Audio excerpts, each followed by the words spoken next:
ان کے نزدیک اللہ تعالیٰ ان خیالات کو بھی نہیں جانتے جیسے وہ قرآن مجید میں آیت ہے ان اللہ علیم بذات الصدور، تو اس آیت کی پھر یہ کیا تشریح کرتے ہیں کہ مانتے ہیں دل کے خیالات؟ یہ ایک ایسا بحر بے کراں ہے جس میں شریعت کو تھامے بغیر انسان جو ہے وہ ڈوب جاتا ہے۔ قدریہ کو قدریہ کیوں کہا جاتا ہے؟ اس کو قدریہ کہنے کے پیچھے وجہ کیا ہے؟ قضاء و قدر کو بھی ماننا اور اللہ کے احکامات کو بھی ماننا، یہ آپس میں دونوں چیزیں متناقض ہیں، یہ سمجھ میں نہیں آتی۔ ڈاکٹر صاحب ان کے مشہور عقائد و نظریات اگر چند آپ ناظرین کے لیے ذکر کر دیں۔ اگر ایسی بات مان لی جائے ان کی تو پھر عدالتوں کا، تھانے، پولیس کا سارا سسٹم ہی خراب ہو جائے گا۔ ایسے ہی ہے، بالکل ایسے جو جتنے بھی کرمنل ہیں وہ تو کہیں گے کہ ہم تو مجبور تھے، ہمارا کیا قصور ہے۔ یہ اپنا انٹروڈکشن کیسے کرواتے ہیں؟ یہ اپنے آپ کو قدریہ کہتے ہیں، یہ نام ان کا اہل سنہ نے رکھا ہے۔ حضرت ابی بن کعب رضی اللہ تعالیٰ عنہ فرمایا لو انفقت مثل احد ذهبا، اگر تم احد پہاڑ جتنا بھی سونا خرچ کر لو، ما قبلہ اللہ منک حتی تؤمن بالقدر، تو اللہ تعالیٰ تم سے قبول نہیں کرے گا یہاں تک کہ تم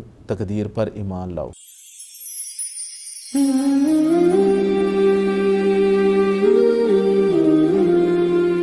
بسم اللہ الرحمن الرحیم، السلام علیکم ورحمۃ اللہ وبرکاتہ۔ ناظرین کرام، آپ دیکھ رہے ہیں پروگرام عقیدہ ہی راہ نجات ہے اور میں ہوں آپ کا میزبان حافظ سعد الرحمان۔ میرے ساتھ موجود ہیں جناب ڈاکٹر ارشاد الحسن ابرار صاحب۔ ناظرین، جیسا کہ آپ جانتے ہیں کہ ہمارے کچھ پروگرامز جو ہیں وہ عقیدہ کے موضوع پر ہوتے ہیں اور ان میں خاص کر جو ہے وہ ہم فرق کے بارے میں بات کرتے ہیں، مختلف جو فرقے ہیں جن کے عقائد و نظریات ٹھیک نہیں ہیں۔ ایسے ہی آج ایک فرقے کے بارے میں ہم بات کریں گے جس کا نام قدریہ ہے، جو تقدیر کا انکار کرتے ہیں۔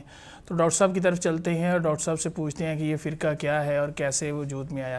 ڈاکٹر صاحب کیسے ہیں آپ؟ جی الحمدللہ، اللہ تعالیٰ کا بڑا احسان، اللہ کا شکر ہے۔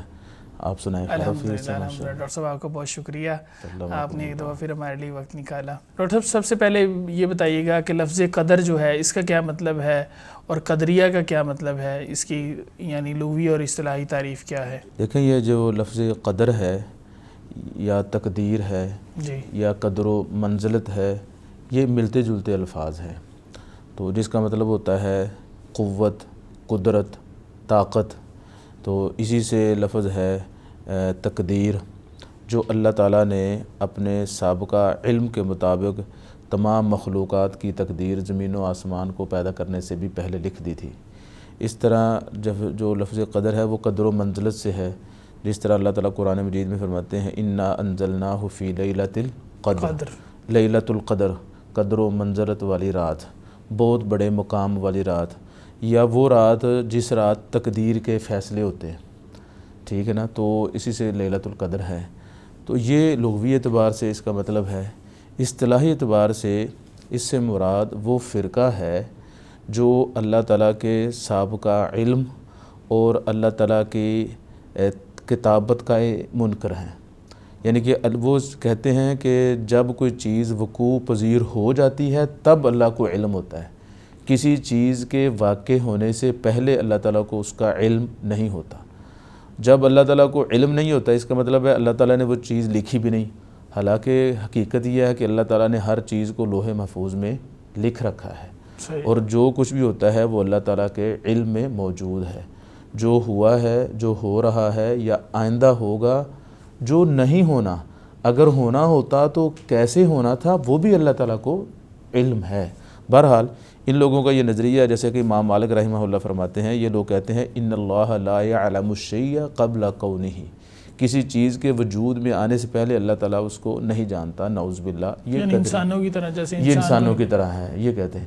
بلکہ کچھ انسانوں میں تو کچھ لوگ غیب کا دعویٰ کرتے ہیں، یہ ان کو مان لیتے ہوں گے، لیکن اللہ تعالیٰ کے بارے میں ان لوگوں کا انتہائی گھٹیا نظریہ ہے۔ جس طرح کہ امام شافعی رحمہ اللہ کے بارے میں آتا ہے، ان سے پوچھا گیا من القدریہ، قدریہ کون ہیں؟ تو انہوں نے کہا وہ لوگ جو کہتے ہیں ان اللہ لا يعلم المعاصی حتی تکون، کہ وہ لوگ جو کہتے ہیں اللہ تعالیٰ کو گناہوں کا یا غلط کاموں کا پتہ تب چلتا ہے جب مجرم غلط کام کر لیتے ہیں، اس سے پہلے اللہ تعالیٰ کو پتہ ہی نہیں چلتا۔ اسی طرح امام احمد رحمہ اللہ نے ان سے پوچھا گیا قدری کے بارے میں کہ قدری، تقدیر کا منکر کون سا شخص ہوتا ہے؟ انہوں نے کہا وہ آدمی جو یہ کہتا ہے ان اللہ لم يعلم الشیء حتی یکون، وہ آدمی یہ جو کہتا ہے کہ کسی چیز کے ہونے سے پہلے اللہ تعالیٰ کو اس کا علم نہیں ہوتا۔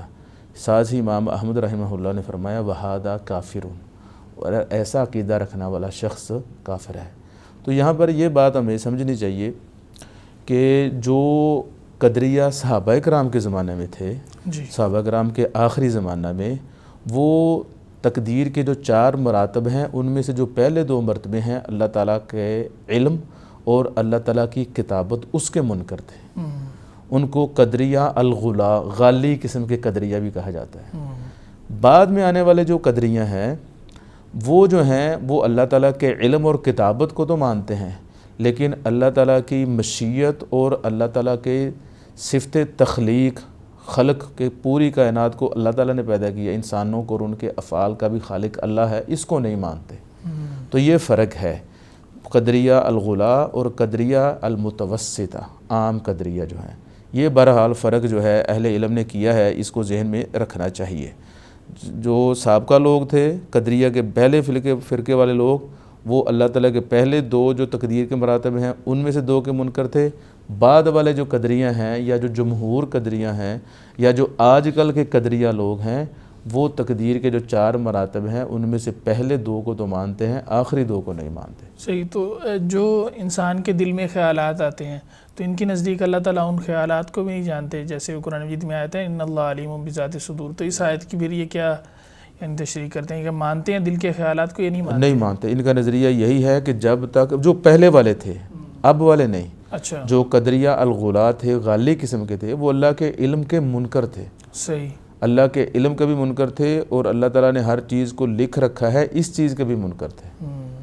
وہ کہتے تھے نہیں، جب تک کوئی چیز وقوع پذیر نہیں ہو جاتی تو اللہ کو پتہ نہیں چلتا۔ دلیل بھائی کیوں؟ وہ کہتے ہیں یہ کیسے ہو سکتا ہے کہ غلط کام ہو رہے ہیں اللہ کی مرضی سے ہو رہے ہیں تو اللہ تعالیٰ ان کو روکتا کیوں نہیں؟ صحیح۔ تو پھر یہ آیت ان اللہ علیم بذات، اس آیت کو وہ کہتے تھے یہ مجازی طور پر ہے، یہ حقیقی نہیں ہے، یہ صرف ڈرانے کے لیے ہے، دھمکانے کے لیے ہے، نظام کو سیدھا رکھنے کے لیے۔ اگر حقیقت میں ایسا ہوتا تو اللہ تعالیٰ ان کو روک دے۔ اسی طرح جادو جو ہے، جادو کو مانتے ہیں یا جادو کو بھی نہیں مانتے؟ جادو کو تو مانتے ہیں، کچھ چیزیں ایسی ہیں جو بالفعل موجود ہیں نا، جو نظر آتی ہیں، تو ان کا انکار کرنا بظاہر مشکل ہوتا ہے۔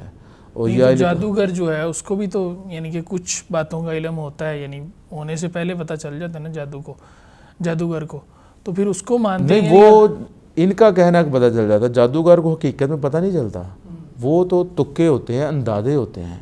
غیب کا علم تو صرف اللہ تعالیٰ کو ہے۔ جی، جو جادوگر ہے وہ حقیقت میں غیب نہیں جانتا، ایسی ہے بالکل، بلکہ روئے زمین پر اللہ تعالیٰ کے علاوہ کوئی بھی غیب نہیں جانتا، صرف اللہ تعالیٰ ہیں جو روئے زمین پر بھی جو کچھ ہوتا ہے اس کو جانتے ہیں، اور آسمانوں میں جو ہوتا ہے اس کو بھی جانتے ہیں۔ نہیں وہ حدیث مبارکہ ہے نا جس میں شیاطین ایک دوسرے کے اوپر چڑھ کے وہ آسمان سے کچھ نہ کچھ سن لیتے ہیں اور پھر جادوگروں کو آ کے جی وہ آ کے ان کو بتاتے ہیں، جی، تو وہ ان کو پتہ چلتا ہے، انہوں نے سنا ہوا ہوتا ہے، انہوں نے کہیں سے بغیر کسی سبب یا بغیر کسی ذریعے کے وہ چیز ان کے پاس نہیں ہوتی۔ صحیح، جی وہ بھی 1-2 خبریں ہوتی ہیں، سچ جھوٹ ملا ہوا ہوتا ہے، وہ بھی حقیقت پر مبنی چیزیں نہیں ہوتی۔ صحیح۔ تو اس فرقے کو قدریہ کیوں کہا جاتا ہے؟ اس کو قدریہ کہنے کے پیچھے وجہ کیا ہے؟ جی بالکل، یہ بھی بڑا اہم کوہچن ہے، جیسا کہ لفظ سے ہی ظاہر ہے، جی، قدریہ یہ تقدیر سے ہے، یہ تقدیر کے منکر ہیں، اس وجہ سے ان کو قدریہ کہا جاتا ہے۔ صحیح، کہ انہوں نے تقدیر کا انکار کیا تو اسی وجہ سے اہل السنہ نے ان کا نام ہی قدریہ رکھ دیا۔ دوسری وجہ یہ بھی ہے کہ یہ تقدیر کے مسائل میں ایسے الجھے، انہوں نے اپنے عقل کے گھوڑے دوڑائے، قرآن و سنت کو چھوڑ دیا، باطل طریقے سے تقدیر میں غور و خوض کیا، جس کی وجہ سے ان کو اہل السنہ قدریہ کہتے ہیں۔ جیسا کہ حدیث میں آتا ہے، طبرانی میں یہ حدیث موجود ہے، حضرت عبداللہ ابن مسعود رضی اللہ تعالیٰ عنہ فرماتے ہیں، نبی علیہ الصلوۃ والسلام نے فرمایا اذا ذکر القدر فامسکوا، جب تقدیر اور قدر کے مسائل کا ذکر ہو تو تم اپنی زبانوں کو لگام دو۔ یہ ایک ایسا بحر بے کراں ہے جس میں شریعت کو تھامے بغیر انسان جو ہے وہ ڈوب جاتا ہے۔ امام ابن قیم رحمہ اللہ فرماتے ہیں القدر بحر لا ساحل لہ، تقدیر قضاء و قدر ایک ایسا سمندر ہے جس کا کنارہ ہی کوئی نہیں ہے۔ اس طرح حضرت علی رضی اللہ تعالیٰ عنہ کے بارے میں آتا ہے، وہ کہتے ہیں القدر سر فلا تکشفوا، القدر سر اللہ، تقدیر ہی اللہ کا ایک راز ہے، اسے کھولنے کی کوشش مت کرو۔ تو جو لوگ باطل طریقے سے قضاء و قدر کے معاملے میں غور و خوض کرتے ہیں، اس وجہ سے بھی ان کو قدریہ کہا جاتا ہے۔ اسی طرح کچھ لوگوں نے تقدیر میں غلو کیا، غلو تقدیر کو مانا، لیکن اتنا مانا کہ انہوں نے انسان کے اختیارات کا انکار ہی کر دیا۔ انہوں نے کہا جی انسان مجبور محض ہے، انسان تقدیر کے ہاتھوں مارا ہوا ہے، جو کچھ بھی انسان کر رہا ہے وہ اس کی نہ اپنی خوبی ہے نہ اس کی کوئی خامی ہے، بلکہ تقدیر کا لکھا ہوا وہ کر رہا ہے۔ تو انہوں نے تقدیر میں غلو کیا، ان کو جبریہ کہا جاتا ہے قدریہ کے مقابلے میں، تو اس وجہ سے بھی ان کو قدریہ کہا جاتا ہے۔ تو خلاصتاً 3 اسباب ہیں جن کی وجہ سے ان کا نام قدریہ پڑا۔ ایک تو انہوں نے تقدیر کا انکار کر دیا، دوسرا باطل طریقے سے تقدیر میں غور و خوض کیا، تیسرا تقدیر کے باب میں غلو کرنے کی وجہ سے ان کو قدریہ کہا گیا۔ صحیح۔ ڈاکٹر صاحب یہ وجود میں کیسے آئے اور کب آئے؟ اسی طرح ان کو وجود میں لانے والا یعنی ان کا بانی کون ہے، اس بارے میں بھی ذرا وضاحت فرما دیں۔ دیکھیں یہ فرقہ جو ہے اس کا وجود جو ہے سب سے پہلے تقریباً 70 سے 75 ہجری کے دوران یہ لوگ وجود میں آئے، جب صحابہ کرام خاص کر خلفائے راشدین کا دور گزر چکا تھا۔ اس طرح حضرت معاویہ بن ابی سفیان رضی اللہ تعالیٰ عنہ کی خلافت بھی گزر چکی تھی، جب حضرت عبداللہ بن زبیر اور بنو امیہ کے درمیان کچھ اختلافات چل رہے تھے، تب یہ لوگ سامنے آئے، تب کچھ لوگوں نے تقدیر کا انکار کر دیا۔ تو صحابہ کرام کے دور گزر جانے کے بعد یا صحابہ کرام کے آخری دور میں یا جب چھوٹے صحابہ کرام رہ گئے تھے، بہت تھوڑے صحابہ کرام جس طرح عبداللہ بن عمر یا عبداللہ بن عباس رضی اللہ تعالیٰ عنہما وغیرہ، تب یہ فرقہ جو ہے یا یہ رائے مسلمانوں میں آئی۔ صحیح۔ اس طرح یہ جو فرقہ ہے یہ سب سے پہلے جو ہے کوفہ میں پیدا ہوا۔ اس کے جو ماننے والے تھے یا تقدیر کے منکر جو لوگ تھے وہ سب سے پہلے وہ کوفہ میں ظاہر ہوئے، یہی بات راجح ہے۔ کسی ایک قول کے مطابق یہ بھی کہا جاتا ہے، شیخ الاسلام ابن تیمیہ رحمہ اللہ نے بھی لکھا ہے، دیگر اہل علم نے بھی، کہ حجاز کے اندر سب سے پہلے یہ لوگ پیدا ہوئے۔ تو لیکن صحیح بات اور راجح بات یہی ہے کہ اکا دکا لوگ حجاز میں موجود تھے، اس میں کوئی شک نہیں، لیکن زیادہ تر جو یہ فتنہ ہے اس نے جنم لیا کوفہ میں، جس طرح کہ صحیح مسلم میں بھی اس کا ذکر ہے۔ امام یحییٰ بن یامر فرماتے ہیں، اس طرح امام حمید بن عبد الرحمن ہیمیری رحمہم اللہ جمیعاً وہ فرماتے ہیں کہ سب سے پہلے جس نے تقدیر کا انکار کیا کوفہ میں وہ معبد الجہنی نامی شخص تھا۔ اس طرح ان کا جو بانی تھا، جس طرح کہ آپ نے پوچھا ہے اس فرقہ قدریہ کا، وہ معبد الجہنی ہی تھا۔ اس نے یہ جو نظریہ تھا وہ اس نے نظریہ لیا تھا، ایک شخص تھا عیسائی یونس الاسواری۔ صحیح۔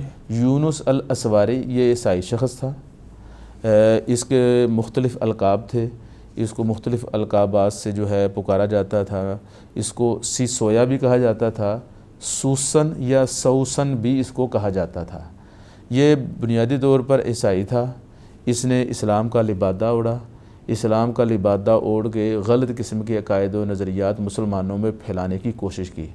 جس طرح بولس نامی ایک یہودی تھا، وہ عیسائی بنا، اس وجہ سے نہیں کہ دین عیسیٰ علیہ السلام کو قبول کیا جائے، بلکہ عیسائیت کو بگاڑنے کے لیے۔ تو ایسے ہی یہ جو شخص تھا یونس الاسواری، جس کو سوسن یا سیسویا کہا جاتا ہے، اس نے اسلام قبول کیا، مسلمانوں میں غلط نظریات پھیلائے، پھر دوبارہ وہ عیسائی ہو گیا۔ تو یونس الاسواری سے جس نے تقدیر کے انکار کا نظریہ لیا سب سے پہلے، وہ معبد الجہنی تھا۔ پھر اس سے یہ نظریہ لیا غیلان الدمشقی نے۔ ان دونوں نے پھر یہ نظریہ تقدیر کے انکار کا نظریہ مسلمانوں میں پھیلا دیا۔ یہاں پر میں ایک وضاحت کرنا بڑا ضروری سمجھتا ہوں۔ ایک صحابی ہیں، ان کا نام ہے معبد بن خالد الجہنی، صحابی رسول ہیں۔ اس بدبخت کا یہ جو تقدیر کا منکر تھا سب سے پہلے مسلمانوں میں، اس کا نام بھی ان صحابی سے ملتا ہے۔ اس کی جو ولدیت ہے اس کے بارے میں اختلاف ہے۔ ایک قول کے مطابق یہ معبد الجہنی جو تقدیر کا منکر تھا، اس کے والد کا نام بھی خالد تھا، جس طرح صحابی کے والد کا نام بھی معبد بن خالد الجہنی ہے۔ ایک قول کے مطابق اس کے والد کا نام عبداللہ بن عقیم تھا یا عبداللہ بن عویم تھا۔ بہرحال امام ابن حجر رحمہ اللہ نے اپنی کتاب الاصابہ فی تمییز صحابہ، اس طرح ان کی ایک اور کتاب ہے تہذیب التہذیب، اس میں انہوں نے بڑی وضاحت کے ساتھ لکھا ہے کہ جو تقدیر کا منکر شخص تھا، اگرچہ اس کا نام بھی معبد بن خالد الجہنی تھا، یہ اور شخص تھا، جبکہ معبد بن خالد الجہنی ایک صحابی رسول ہیں، وہ ایک اور ذات وہ شخصیت ہے، لہذا ان دونوں میں فرق ہونا چاہیے۔ صحیح۔ تو ان کا دور اور اسی طرح ان کی یعنی رہائش کی جگہ یہ الگ الگ نہیں الگ الگ تھی، لیکن چونکہ نام ایک تھا نام ایک ہی ہونے کی وجہ سے اشتباہ پیدا ہوا. تو اس وجہ سے امام ابن حجر رحمہ اللہ نے اس کو بڑی ڈیٹیل اور تفصیل کے ساتھ لکھا ہے تاکہ بعد میں آنے والے مسلمان یا کم علم لوگ غلط فہمی میں مبتلا نہ ہو جائیں. تو آپ نے جیسے ذکر کیا ہے کہ عیسائی شخص سے اس نے لیا یہ عقیدہ پھر آگے مسلمانوں میں پھیلایا، تو کیا پھر یہ اس کی اصل جو ہے یا تانے بانے اس کے عیسائیوں سے ملتے ہیں یا کس سے ملتے ہیں؟ یہ مسلمانوں میں ہی خود سے پیدا ہوا یہ جو عقیدہ ہے تقدیر کا انکار کا، یہ بڑا اہم کوسچن ہے کہ یہ اصل میں یہ عقیدہ و نظریہ مسلمانوں میں آیا کیسے، مسلمانوں نے کہاں سے لیا؟ جیسے کہ ابھی ہم نے ذکر کیا کہ سب سے پہلے معبد الجہنی نے، صحیح مسلم میں اس کا ذکر ہے، یہ نظریہ اس نے لیا عیسائیوں سے، جس میں سے ایک شخص جس کا نام تھا وہ یونس الاسواری. تو اس میں ایک تو یہ ہے کہ یہ جو نظریہ ہے تقدیر کے انکار کا، یہ مسلمانوں میں عیسائیوں سے آیا، اور یہ صحیح مسلم میں اس کا ذکر ہے، یعنی کہ سب سے پہلے معبد بن خالد الجہنی نے انکار کیا. پھر اس طرح امام ابو لالکائی رحمہ اللہ، ان کی کتاب ہے شرح اصول اعتقاد اہل السنہ. اس طرح امام ابن بطہ ہے، ان کی کتاب ہے الابانہ، اس میں بھی موجود ہے کہ یہ جو نظریہ ہے یہ عیسائیوں سے مسلمانوں میں آیا. اس طرح ایک اور روایت ہے الابانہ ابن بطہ میں امام حضرت عمر ابن خطاب رضی اللہ تعالیٰ عنہ کے حوالے سے کہ انہوں نے ایک دفعہ جابیہ نامی جگہ پر ایک خطبہ دیا. تو جب امام یا حضرت عمر ابن خطاب رضی اللہ تعالیٰ عنہ خطبہ ارشاد فرما رہے تھے تو وہ جو لوگ آڈین تھی ان میں سے ایک عیسائی بھی تھا، اسے جاسلیک کہا جاتا تھا. جاسلیک یہ نک نیم یا لقب ہوتا تھا اس عیسائی کا جو مسلمانوں کے علاقوں میں عیسائیوں کا سردار ہوتا تھا، اسے جاسلیک کہا جاتا تھا. تو حضرت عمر رضی اللہ تعالیٰ عنہ خطبے کے دوران فرماتے ہیں من یضلل اللہ فلا ہادی لہ، جسے اللہ تعالیٰ گمراہ کر دے اسے کوئی ہدایت نہیں دے سکتا. تو اس نے انکار کیا بیٹھے ہوئے، کوئی بات کی. تو حضرت عمر رضی اللہ تعالیٰ نے صحابہ کرام سے پوچھا یہ کیا کہہ رہا ہے؟ تو انہوں نے صحابہ کرام نے مطلب کہ مناسب نہیں سمجھا کہ جب بتائیں گے تو حضرت عمر رضی اللہ تعالیٰ عنہ خفا ہو جائیں گے. تو پھر حضرت عمر رضی اللہ تعالیٰ نے دوبارہ کہا من یضلل اللہ فلا ہادی لہ، جس کو اللہ تعالیٰ گمراہ کر دیں اسے کوئی ہدایت نہیں دے سکتا. تو اس نے پھر اپنے کپڑوں کو جھاڑا انکار کرتے ہوئے. پھر حضرت عمر رضی اللہ تعالیٰ نے لوگوں کی طرف متوجہ ہو کے فرمایا یہ کیا کہہ رہا ہے؟ تو پھر لوگوں نے کہا جی یہ کہتا ہے ان اللہ لا یضل احدا، اللہ کسی کو گمراہ نہیں کرتا. تو یہ یعنی کہ اللہ کی تقدیر کا انکار کیا، جو اللہ تعالیٰ نے تقدیر میں لکھ دیا تھا کہ فلاں آدمی ایسے کرے گا تو وہ گمراہ ہو جائے گا، فلاں آدمی ایسے کرے گا تو وہ ہدایت پر قائم رہے گا. تو اس لکھے ہوئے کا وہ منکر تھا. تو حضرت عمر رضی اللہ تعالیٰ نے فرمایا تم اللہ کے دشمن ہو، تم جھوٹ بولتے ہو. اللہ تعالیٰ جسے چاہتا ہے گمراہ کرتا ہے، جسے چاہتا ہے ہدایت دیتا ہے. اگر تم اسی دین پہ قائم رہے تو عنقریب وقت آئے گا تم جہنم پہ داخل ہو جاؤ گے. تو اس سے بھی پتہ چلتا ہے کہ یہ عقیدہ عیسائیوں سے مسلمانوں میں آیا. ایک دوسری رائے یہ ہے کہ یہ عقیدہ مجوسیوں سے مسلمانوں میں آیا. صحیح. تو ایک دوسری روایت کے مطابق یہ جو سوسن نامی شخص تھا یونس الاسواری، یہ عیسائی نہیں تھا بلکہ یہ مجوسی تھا، جو آگ کی پرستش آگ کی پرستش کرنے والے، آتش پرست جو ہیں. تو اس نے یہ عقیدہ معبد الجہنی غیلان الدمشقی کے ذریعے مسلمانوں میں پھیلایا. تو ان کا یہ نظریہ تھا یہ مسلمانوں میں پھیلا. تو یہ دو آراء ہیں کہ یا تو یہ عیسائیوں سے آیا ہے یا پھر مجوسیوں سے ہے. اور دوسری بات جو نظر آتی ہے مجوسیوں میں کہ وہ چونکہ آتش پرست ہیں، وہ کہتے ہیں کہ اس کائنات کے خالق دو ہیں، ایک نور اور ایک ظلمت، اندھیرا اور روشنی. وہ کہتے ہیں جتنی بھی برائیاں ہیں وہ اندھیرے سے پیدا ہوتی ہیں اور جتنی بھی اچھائیاں ہیں وہ روشنی سے پیدا ہوتی ہیں. تو گویا کہ اس کائنات کے الہ کتنے ہوئے؟ دو. تو ایسے ہی جو قدریہ ہیں وہ کہتے ہیں انسان اپنے افعال کا خود خالق ہے، اللہ خالق نہیں. زمین و آسمان کا خالق اللہ ہے، ندی نالوں کا پہاڑوں کا خالق اللہ ہے، لیکن اپنے افعال کا خالق انسان خود ہے. تو گویا کہ انہوں نے بھی دو الہ بنا لیے. ٹھیک ہے نا. تو جو نظریہ مجوسیوں کا تھا وہی نظریہ قدریہ کا ہے. تو اس وجہ سے ان کے اندر مشابہت بھی پائی جاتی ہے، جس سے پتہ چلتا ہے کہ شاید یہ نظریہ مجوسیوں سے مسلمانوں میں آیا ہے. در حقیقت ہے کیا مسئلہ؟ مسئلہ یہ ہے کہ اللہ تعالیٰ ہی پوری کائنات کا خالق ہے. صرف پوری کائنات کا نہیں بلکہ اس پوری کائنات کا جو سب سے عظیم شاہکار ہے انسان، اس کا خالق اللہ تعالیٰ ہے. اللہ تعالیٰ جو ہیں انسان کے بھی خالق ہیں اور انسان کے افعال کے بھی خالق ہیں. جس طرح کہ اللہ تعالیٰ قرآن مجید میں فرماتے ہیں واللہ خلقکم وما تعملون، اللہ تعالیٰ نے تمہیں بھی پیدا کیا اور جو تم اعمال کرتے ہو ان کو بھی اللہ نے پیدا کیا۔ اس طرح حدیث میں آتا ہے، حضرت حذیفہ بن یمان رضی اللہ تعالیٰ عنہ فرماتے ہیں، یہ حدیث اس مسئلے میں بڑی حرف آخر ہے۔ امام بہقی رحمہ اللہ نے اس کو اپنی کتاب قضاء و قدر میں ذکر کیا ہے، اسی طرح مستدرک حاکم میں اور مسند بزار وغیرہ میں یہ حدیث موجود ہے۔ حضرت حذیفہ بن یمان رضی اللہ تعالیٰ عنہ فرماتے ہیں، نبی علیہ الصلوۃ والسلام نے فرمایا ان اللہ یصنع کل صانع وصنعتہ، اللہ تعالیٰ ہر کاریگر کو اور اس کی کاریگری کو پیدا کرتا ہے۔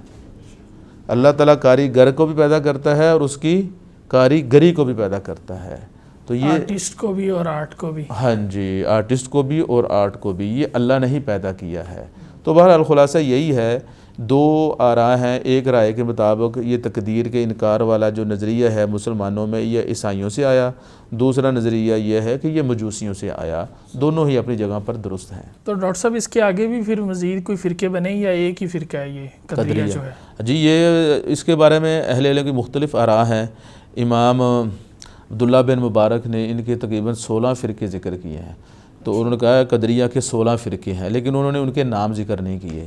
اس طرح کچھ اہل علم نے ان کے 3 فرقے اس اعتبار سے ذکر کیے، ایک قدریہ الاولیٰ تھے جو سب سے پہلے صحابہ کرام کے زمانہ آخر زمانہ میں پیدا ہوئے، تو وہ ختم ہو گئے، جو اللہ تعالیٰ کے علم اور اللہ تعالیٰ کی کتابت کے منکر تھے، ایک وہ فرقہ۔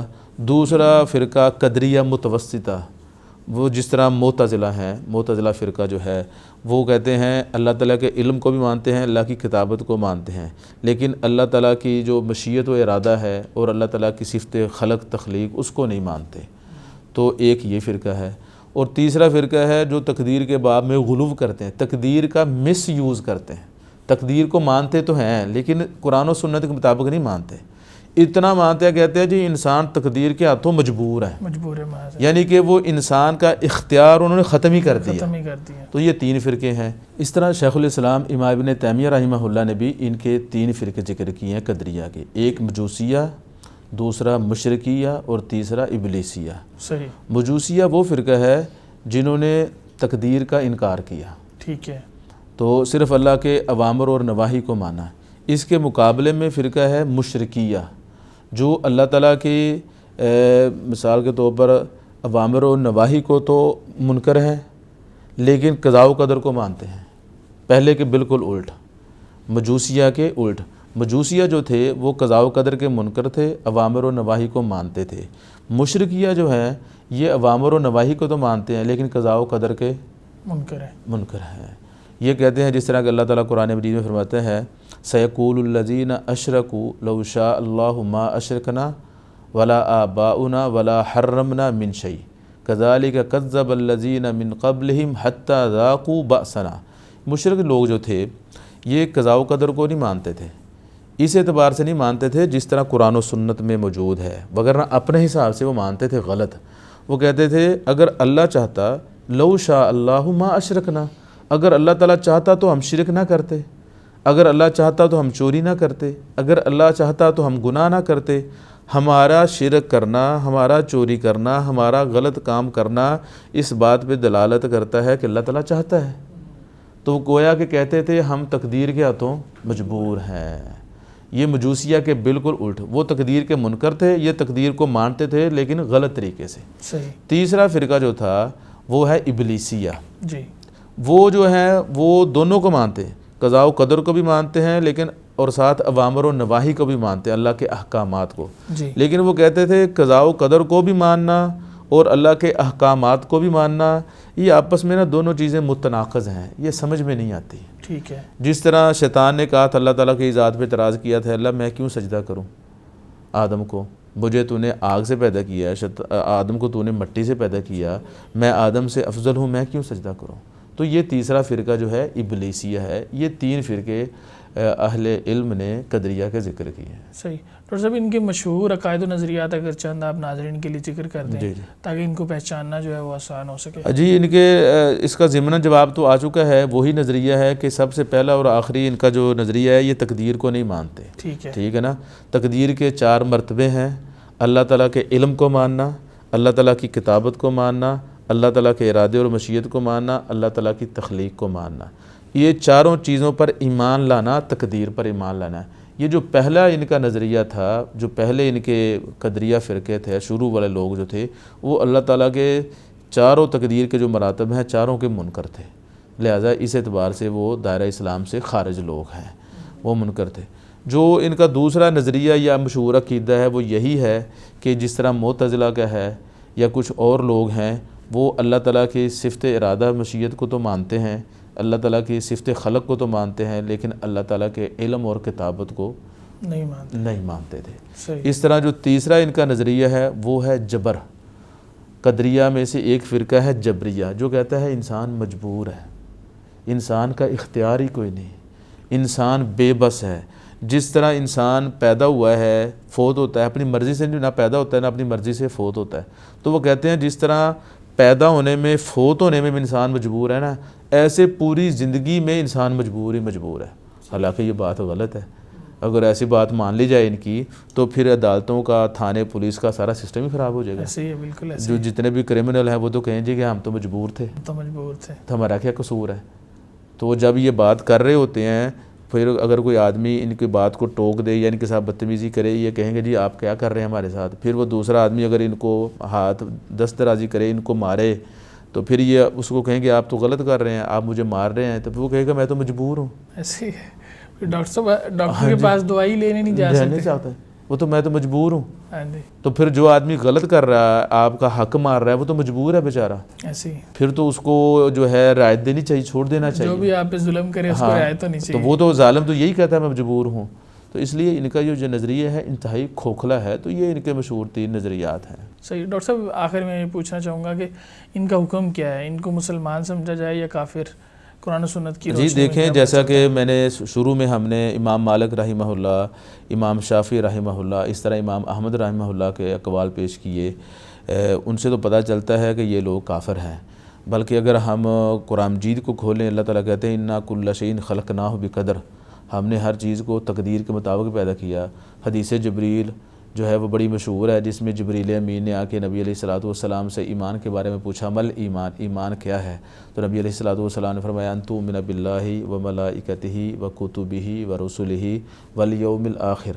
پھر آخر میں 5 چیزیں گنانے کے بعد پھر نبی علیہ الصلوۃ والسلام نے ایمان کا لفظ بولا، والایمان بالقدر خیرہ و شرہ، اچھی اور بری تقدیر پر ایمان لانا۔ تو جو شخص تقدیر کو نہیں مانتا اس کا ایمان ہی معتبر نہیں۔ اس طرح صحیح مسلم میں یہ حدیث موجود ہے، جس کی طرف ہم ضمناً اشارہ کر چکے ہیں کہ کچھ لوگ جو ہیں وہ حضرت یحییٰ بن یعمر اور حمید بن عبد الرحمن حمیری، یہ گئے حج کرنے کے لیے۔ وہ کہتے ہیں ہم نے اپنے دل میں سوچا کاش کہ ہمیں کوئی وہاں پر صحابی رسول مل جائے جس سے ہم یہ مسئلہ پوچھیں۔ تو وہ کہتے ہیں ہمیں حضرت عبداللہ بن عمر رضی اللہ تعالیٰ عنہ بیت اللہ میں مل گئے۔ صحیح۔ تو یحییٰ بن یعمر کہتے ہیں ہم نے عبداللہ بن عمر رضی اللہ تعالیٰ سے پوچھا، ہمارے ہاں کچھ لوگ ظاہر ہوئے ہیں جو تقدیر کو نہیں مانتے، جو کہتے ہیں ان الامر انف، معاملہ نیا ہے، کچھ لکھا نہیں ہوا، یہ خود کار سسٹم ہے، کچھ لوگ پیدا ہو رہے ہیں، کچھ مر رہے ہیں، کوئی اس کائنات کو چلانے والا کوئی نہیں ہے، کوئی تقدیر نہیں ہے، کوئی لوح محفوظ نہیں ہے، کوئی کچھ بھی نہیں ہے۔ تو حضرت عبداللہ بن عمر رضی اللہ تعالیٰ فرمایا فَإِذَا لَقِيتَ أُولَٰئِكَ، جب تم ایسے لوگوں سے ملو فَأَخْبِرْهُمْ، تو ان کو یہ خبر دے دینا کہ عبداللہ بن عمر ان سے بری ہے اور وہ عبداللہ بن عمر سے بری، میرا ایسے لوگوں کے ساتھ کوئی تعلق نہیں ہے۔ اس طرح ایک اور حدیث میں آتا ہے، ابو داؤد میں یہ موجود ہے، ابن الدیلمی کہتے ہیں، اللہ اکبر، بڑی اہم حدیث ہے، امام ابو داؤد نے روایت کیا ہے، ابن الدیلمی کہتے ہیں کہ میں حضرت ابی بن کعب کے پاس آیا، میں نے ابی بن کعب سے آ کے عرض کی، جو صحابی رسول ہیں رضی اللہ عنہ، کہ اے ابی، میرے دل کے اندر نا تقدیر کے بارے میں کوئی خلش پیدا ہو گئی ہے، تو مجھے آپ کوئی حدیث سنائیے، قرآن مجید کی کوئی آیت سنائیے، تاکہ وہ جو خلش ہے یا جو وہ غلط چیز ہے وہ ختم ہو جائے۔ تو حضرت ابی بن کعب رضی اللہ تعالیٰ عنہ فرمایا لو انفقت مثل احد ذهبا، اگر تم احد پہاڑ جتنا بھی سونا خرچ کر لو، ما قبلہ اللہ منک حتی تؤمن بالقدر، تو اللہ تعالیٰ تم سے قبول نہیں کرے گا یہاں تک کہ تم تقدیر پر ایمان لاؤ۔ اور یہ ذہن بنا لو، جو آج تک تمہیں خیر پہنچی ہے وہ اللہ نے تمہاری قسمت میں لکھی تھی تو پہنچی ہے، جو تمہیں کوئی تکلیف مصیبت نہیں پہنچی اللہ نے وہ تمہاری قسمت میں نہیں لکھی تھی تو نہیں پہنچی۔ پھر یہ ابن دیلمی کہتے ہیں جب ابی بن کعب رضی اللہ تعالیٰ سے میں نے یہ چیز سن لی تو پھر میں عبداللہ بن مسعود کے پاس گیا، ان سے جا کر بات کی، انہوں نے بھی مجھے یہی جواب دیا۔ پھر وہ فرماتے ہیں میں حذیفہ بن یمان کے پاس گیا، انہوں نے بھی مجھے یہی کہا۔ پھر میں کہتے ہیں زید بن ثابت رضی اللہ تعالیٰ عنہ کے پاس گیا، سب نے مجھے یہی کہا، حتیٰ کہ مجھے شرح صدر ہو گیا، جو میرے دل کے اندر کسی غلط آدمی کی بات سن کے خلش پیدا ہو گئی تھی تقدیر کو لے کے، تو وہ ساری خلش ختم ہو گئی، اللہ تعالیٰ نے مجھے اطمینان بخشا۔ تو خلاصہ یہی ہے، جو تقدیر کو نہیں مانتا، اللہ تعالیٰ کے علم کو نہیں مانتا، اللہ تعالیٰ کی لکھی ہوئی کتابت کو نہیں مانتا، وہ بالاجماع کافر ہے۔ امام احمد سے، امام وقیع سے، دیگر اہل علم سے ان کا کافر ہونا ثابت ہے۔ البتہ جو معتزلہ ہیں، فرقہ معتزلہ ہے، یا وہ لوگ جو اللہ تعالیٰ کے علم کو تو مانتے ہیں یا اللہ تعالیٰ کی لکھی ہوئی کتابت کو تو مانتے ہیں، لیکن تقدیر کے جو آخری دو مرتبے ہیں، اللہ تعالیٰ کے ارادہ و مشیت یا اس طرح اللہ تعالیٰ کی صفت خلق، اس کے بارے میں جو لوگ غلط فہمی کا شکار ہیں، ان کو اہل سنہ کافر نہیں کہتے، بلکہ ان کو اہل سنہ مبتدعہ کہتے ہیں، بدعتی لوگ کہتے ہیں، جیسا کہ شیخ الاسلام امام ابن تیمیہ رحمہ اللہ نے اپنے فتاویٰ میں بڑے تفصیل کے ساتھ لکھا ہے۔ صحیح۔ تو ڈاکٹر صاحب یہ اپنا انٹروڈکشن کیسے کرواتے ہیں؟ یہ اپنے آپ کو قدریہ کہتے ہیں، یہ نام ان کا اہل سنہ نے رکھا ہے، اسی طرح آج کے دور میں یہ کس صورت میں موجود ہے اگر ہم ان کو پہچاننا چاہیں؟ اہل سنہ نے ہی ان کا نام قدریہ رکھا ہے، ٹھیک ہے، تو تقدیر کے اندر غلو کرنے کی وجہ سے یا تقدیر کا انکار کرنے کی وجہ سے آج کے دور میں یہ لوگ موجود ہیں۔ کچھ صوفیہ کے اندر یہ لوگ پائے جاتے ہیں، وہ کہتے ہیں نا جی ہر چیز جائز ہے، بس انسان کیا کرے، انسان حالات کے ہاتھوں مجبور ہے، انسان بے بس ہے، انسان کا اپنا کیا ہے، اس دنیا میں کچھ ہے ہی نہیں ہے۔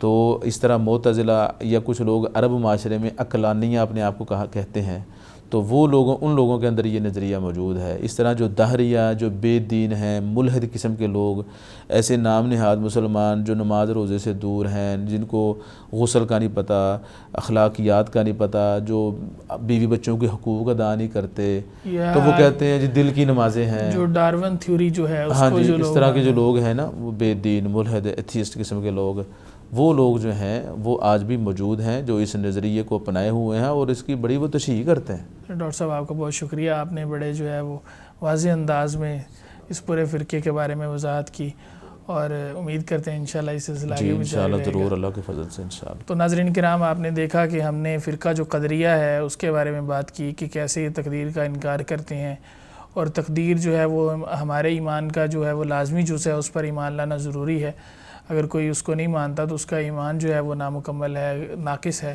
تو آج کے لیے ہمیں اجازت دیجیے، انشاءاللہ آگے بھی یہ سلسلہ جاری رہے گا۔ السلام علیکم ورحمۃ اللہ وبرکاتہ۔